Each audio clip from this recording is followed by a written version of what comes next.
बच्चों भी इस क्वेश्चन में पूछी गई है condition that straight line this touches the parabola y square equal to 4ax।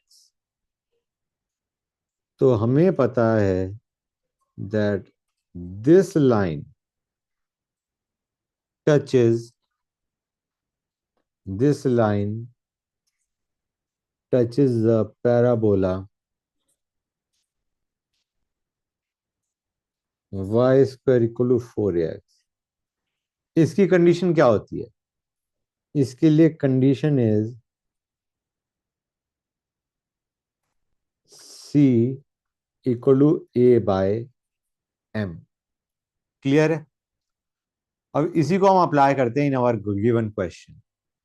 हमें इक्वेशन ऑफ लाइन दे रखी है lx plus my plus n equal to 0। Let us write it down in this format. तो हमारा y क्या बन जाएगा बच्चों? It will be minus l by m x minus n by m। Clear? Now you compare it with y equal to mx plus c। यहाँ पे m क्या आ जाएगा बच्चों? m will be minus l by m and c will be minus n by m। Okay, अब हमें condition पता है c should be equal to a by m। तो लगाओ गाइस, इसके अंदर इस कंडीशन को चेक करते हैं। ठीक है ना गाइस?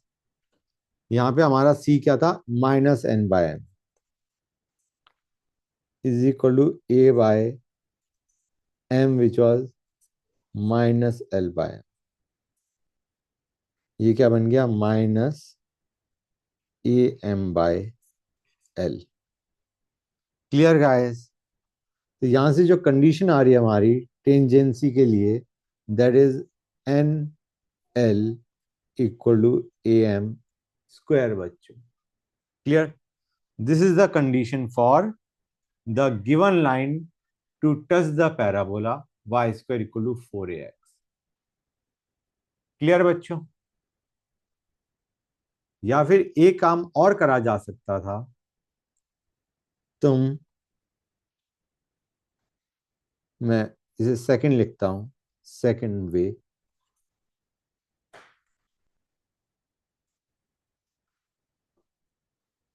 तुम्हें दे रखा था lx plus M Y plus N equal to 0 and you are given y square equal to 4ax।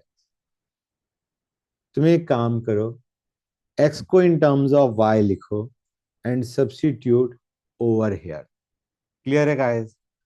Right x in terms of y and substitute in this. So you will get a quadratic in y बच्चों।